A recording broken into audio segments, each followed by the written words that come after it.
여러분 안녕? 괜찮아. 괜찮아요. 괜찮아. Aku hanya memikirkan satu peraturan penting. Kenapa kau lakukan hari ini kalau kau bisa melakukannya besok? Hahaha. A few moments later.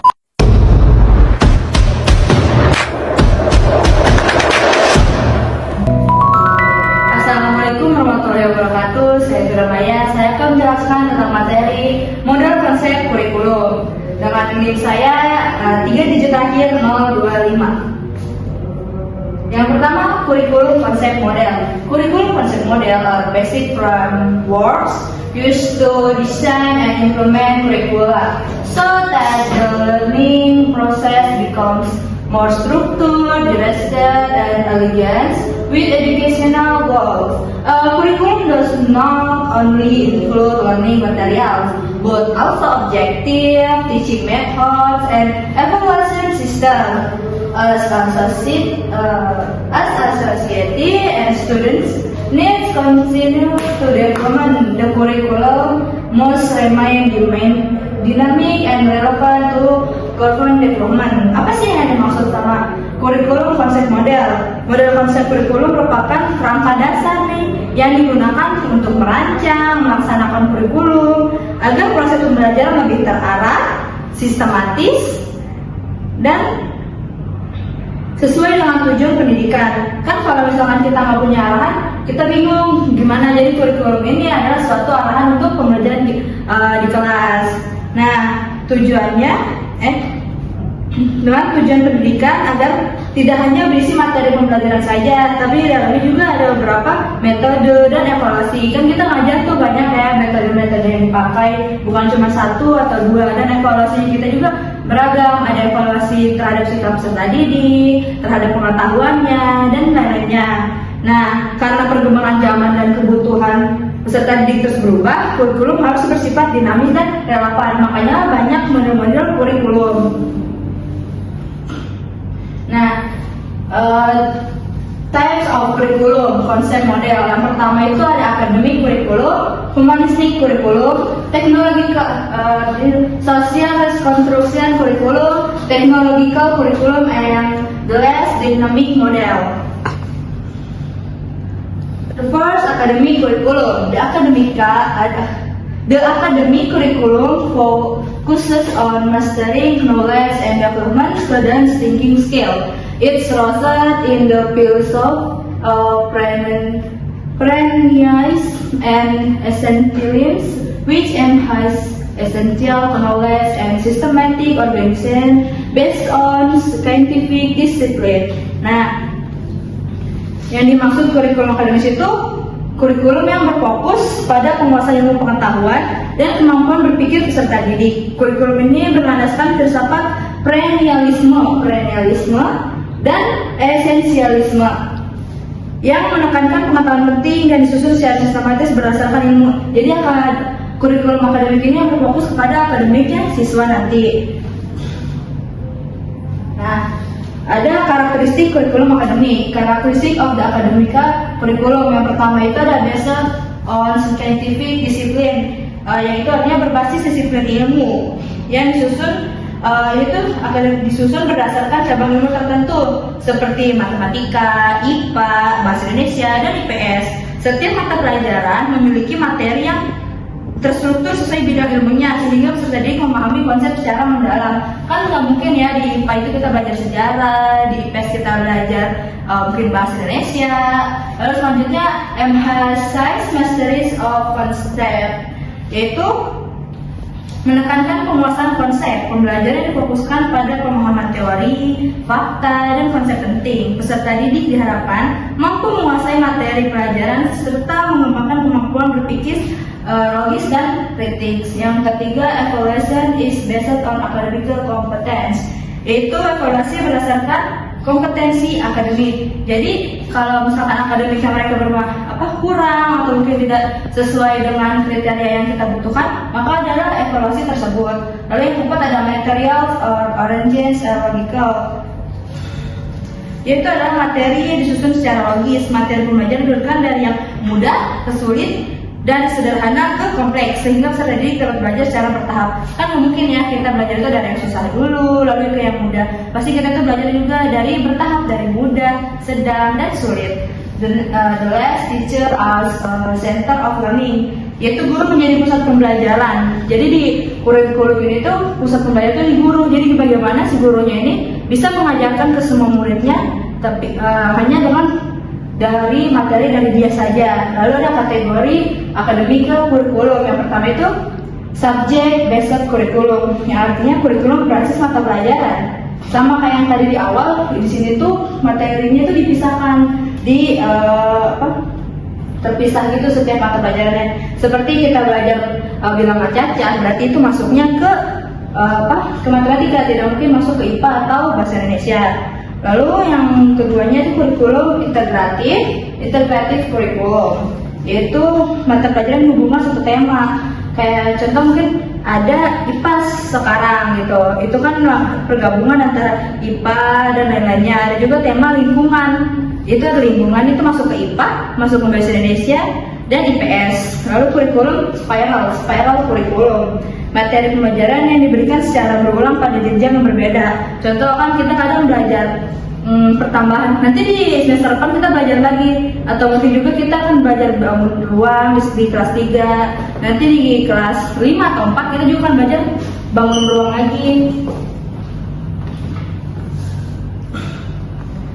The next, humanistic curriculum. The humanistic curriculum emphasizes the holistic development of students, including intellectual, emotional, social, and moral aspects, and students are viewed as unique individuals whose potential solve the development through learning experience that match their interests and needs.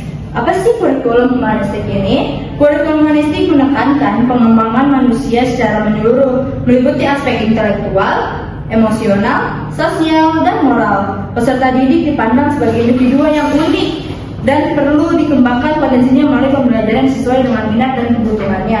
Jadi kalau di humanistik ini, di mana seorang peserta didik dilihat sebagai manusia yang pastinya berbeda-beda dari manusia lain gitu kan.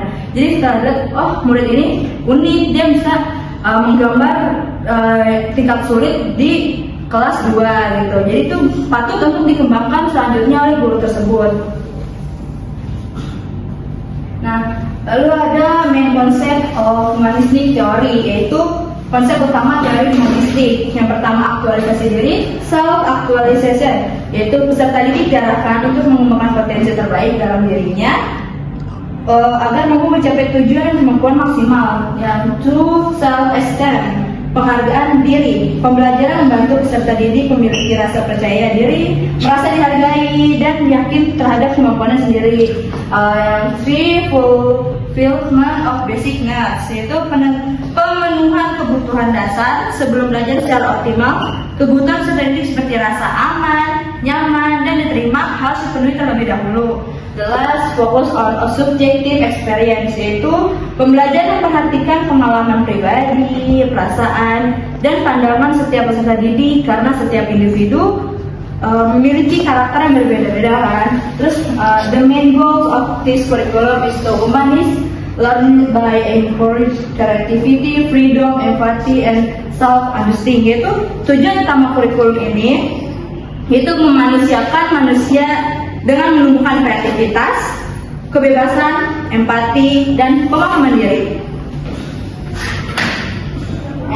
Social reconstruction curriculum. The social reconstruction curriculum focuses on solving social problems faced by society. Learning is carried out towards collaboration, discussion, and social interaction, so students can understand and solve social issues demonstrational. Yaitu kurikulum rekonstruksi sosial yang berfokus pada pemecahan masalah dalam masyarakat. Pembelajaran dilakukan melalui kerjasama, diskusi, dan interaksi sosial agar peserta didik memahami masalah. Jadi ini dimaksud dengan pembelajaran problem based learning (PBL). Ini maksudnya, jadi peserta akan diberikan sebuah masalah atau diberikan sebuah kasus kepada mereka untuk diselesaikan dengan bekerja sama atau berdiskusi dengan kelompoknya. Nah, karakteristik yang rekonstruksi yaitu yang pertama oriented toward social issue, yaitu berorientasi pada isu sosial, yaitu yang bilang kayak mungkin isu sosial seperti kenapa sungai ini bisa banjir, kenapa rumahnya bisa terkena banjir, apa gorong-gorongnya kotor atau apa.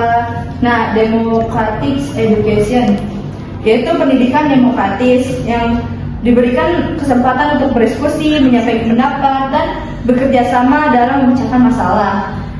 Contextual and interdisciplinary learning yaitu kontekstual dan interdisiplin, yaitu pembelajaran dikaitkan dengan kehidupan sehari-hari dan melibatkan berbagai bidang ilmu sekaligus. Lalu the teacher as facilitatory, yaitu guru sebagai fasilitator yang menyediakan berbagai media, materi atau pengalaman-pengalaman belajar unik kepada muridnya. And the last improvement of student, yaitu pemberdayaan peserta didik. Peserta didik didorong agar aktif, kritis, dan peduli terhadap lingkungan sosial. Kalau kan Indonesia ini nggak pengen cuma mereka bisa materi aja, dan mereka juga punya kepercayaan diri atau pemikiran yang tinggi untuk menyelesaikan masalah-masalah di kehidupannya. Lalu ada implementation step, langkah-langkah untuk mengimplementasikannya adalah identifikasi social problem, yaitu mengidentifikasi dulu permasalahan yang ada di sosial, lalu research and analysis, jadi nanti dia mencari diskusi dan menganalisis apa sih permasalahannya setelah diberikan, lalu dicari-cari bagaimana solusinya, lalu diskusi and reflection, jadi mereka setelah itu akan berdiskusi dengan teman-temannya dan merefleksikan apa yang sudah mereka pikirkan.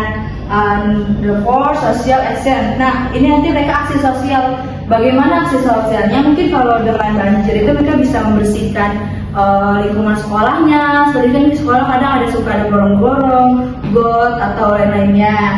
Nah, lalu continuous evaluation and learning, yaitu evaluasi dan pembelajaran berkelanjutan. Pasti kan itu nggak mungkin langsung lulus aja. Pasti ada evaluasi bahannya untuk selanjutnya nanti gitu kan, karena setelah dievaluasi pasti ada beberapa kekurangan, satu atau dua kekurangan, dan lalu mereka akan menyiapkan itu untuk the next selanjutnya. Nah, technological curriculum. Technological curriculum is an approach that utilizes technology and learning to make material delivery easier, improve effectiveness and creative or more engaging and interesting learning process. Kurikulum teknologis ini adalah pendekatan kurikulum yang memanfaatkan teknologi untuk memudahkan menyampaikan materi, meningkatkan efektivitas pembelajaran, dan menciptakan pembelajaran lebih menarik serta interaktif. Nah, karena kan sekarang zamannya teknologi ya, zamannya sekarang banyak AI, zamannya banyak media-media teknologi yang membantu guru. Nah, karena teknologi setiap hari makin berkembang, maka guru juga perlu menggunakan mereka. Boleh menggunakan AI agar pembelajarannya menjadi menarik dan juga interaktif gitu. Karena kalau semakin menarik dan interaktif, siswa akan semakin menyukai pembelajaran tersebut. Nah, the last dynamic model. The dynamic curriculum model is flexible and does not follow a fixed sequence. Curriculum development can begin from different components depending on learning needs and situation, allowing faster adaptation to change and current condition. Yaitu model dinamik adalah yang kurikulum yang bersifat fleksibel dan tidak memiliki urutan tetap. Mengembangkan kurikulum dapat dimulai dari berbagai komponen sesuai kebutuhan pembelajaran dan kondisi yang ada, sehingga lebih mudah menyesuaikan perubahan zaman. Nah, kalau dinamik model ini, kurikulumnya itu nggak menentu, nggak berurut, jadi kayak ya disesuaikan aja sama nanti yang terjadi di lapangan. Dan mereka juga bisa berubah secepat mungkin tanpa perlu mungkin evaluasi yang mendalam atau perencanaan yang panjang. Mereka itu bisa gampang mudah diubah sesuai kondisi yang ada dan juga faktor-faktor di sekitarnya. So, conclusion, kesimpulan, curriculum concept model playing an important role in education because they serve as the founding for design effective and well-integrated learning process As curriculum model has its own characteristic and advantage. Therefore, educators need to understand and choose the most appropriate curriculum model according to student needs so that learning can run optimally and remain relevant to modern developments. Yaitu kesimpulannya adalah kurikulum memiliki peran penting dalam dunia pendidikan, pasti dong, karena kita perlu sebuah perencanaan dan sebuah acuan pembelajaran kita di kelasnya, karena setiap model kurikulum memiliki karakteristik dan keunggulan masing-masing. Meskipun tadi 4 yang bisa kita sering menggunakannya 1 atau 2, tapi keempatnya itu pasti penting dan akan dipergunakan di suatu hari nanti. Karena itu, pendidik perlu memahami serta memilih model kurikulum yang sesuai dengan kebutuhan peserta didik agar proses pembelajaran berjalan optimal dan relevan. Dan juga pembelajaran ini akan berjalan beriringan dengan zaman. Karena kan zaman berjalan, masa kita pendidikan tetap diam di tempatnya. Oke, cukup sekian untuk saya. Terima kasih. Wassalamualaikum warahmatullahi wabarakatuh.